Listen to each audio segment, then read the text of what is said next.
Frères et sœurs, bonjour.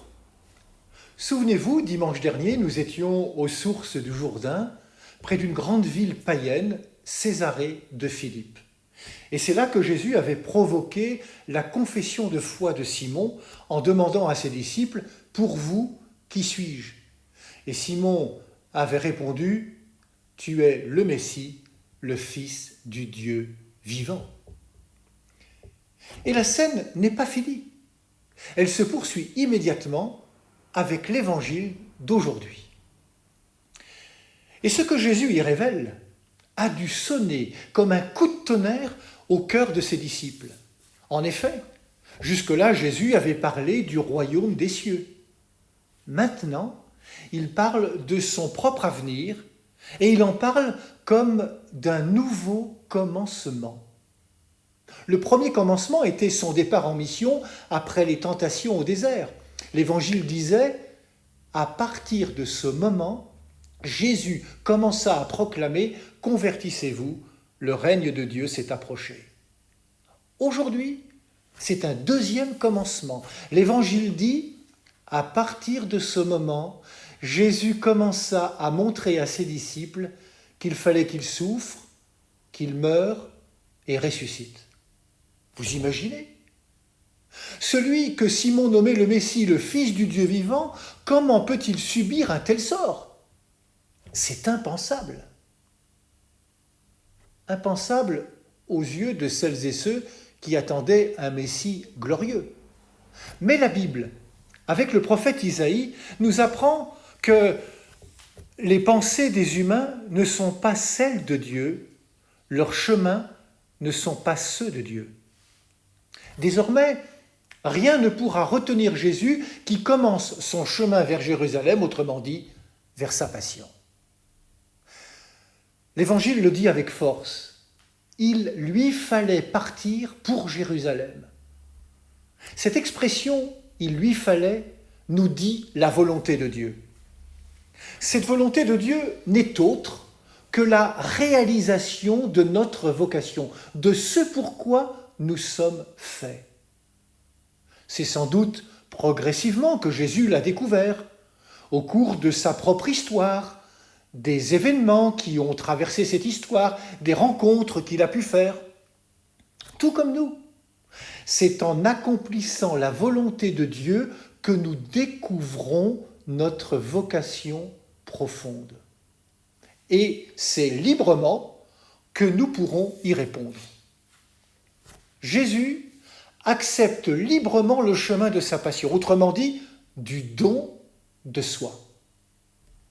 Dès le début, l'évangéliste Matthieu nous a montré que Jésus était soupçonné, contesté, détesté, haï par certains, et qu'il avait bien compris que son parcours ne serait pas facile. Cette attitude spirituelle profonde de pressentir est celle-là même qu'ont éprouvé les moines de Tibérine, qui avaient compris qu'ils pouvaient s'attendre à une mort violente. La seule inconnue pour eux était de savoir quand. Plusieurs fois, les paroles et les actes de Jésus dérangeaient. Quand il a pardonné aux paralytiques, les pharisiens ont crié « au blasphème ». Quand il partageait sa table avec des pécheurs, il choquait. Quand il opérait des guérisons, on voyait en lui un démon. Quand il faisait des entorses à l'observance stricte du sabbat, il scandalisait. Devant ces hostilités, Jésus est absolument décidé à poursuivre sa mission. Il a une absolue confiance en son Père.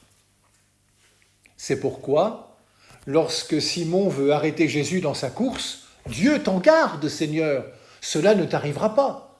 Il est aussitôt remballé par Jésus, « Passe derrière moi, Satan ».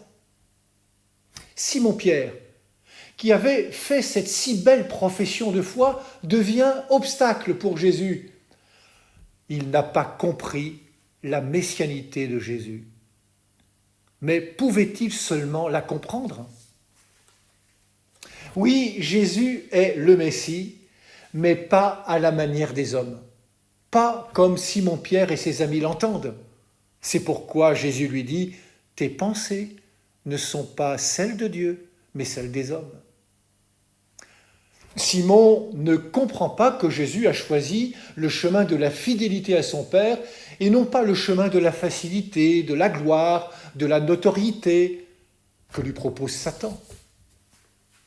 Cet avertissement sévère de Jésus à Pierre et les recommandations qu'il donne à ses disciples ne leur sont pas réservés. C'est à nous que Jésus s'adresse aujourd'hui. Si quelqu'un veut marcher derrière moi, qu'il renonce à lui-même, qu'il prenne sa croix et qu'il me suive, qu'il renonce à lui-même. Ne pas être centré sur soi, ne pas rechercher les honneurs, la gloire, la notoriété, la puissance, les paillettes.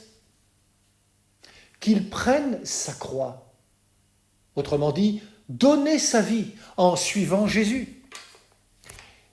Donner sa vie, non pas pour mourir, bien sûr, mais pour faire vivre l'Évangile, pour donner chair, comme Jésus, aux béatitudes.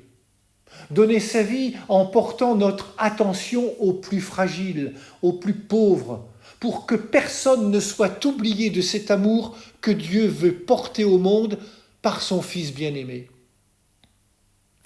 C'est à nous, frères et sœurs, aujourd'hui, de commencer.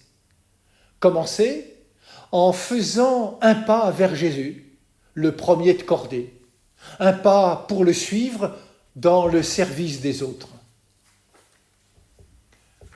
Et de vivre ce chemin du disciple avec beaucoup d'humilité, de foi et de confiance.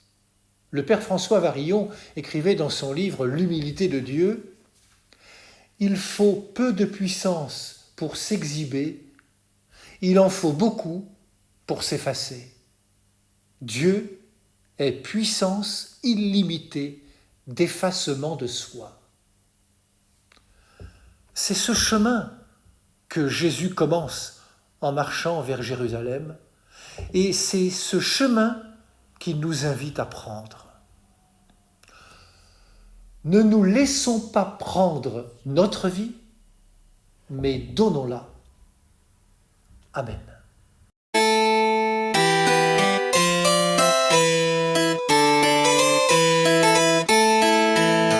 Ravive en ton peuple, Seigneur, la soif et la faim. Rappelle à ton peuple, Seigneur, le chemin du serviteur. Ravive en ton peuple, Seigneur, la soif et la faim. Rappelle à ton peuple, Seigneur, le chemin du serviteur.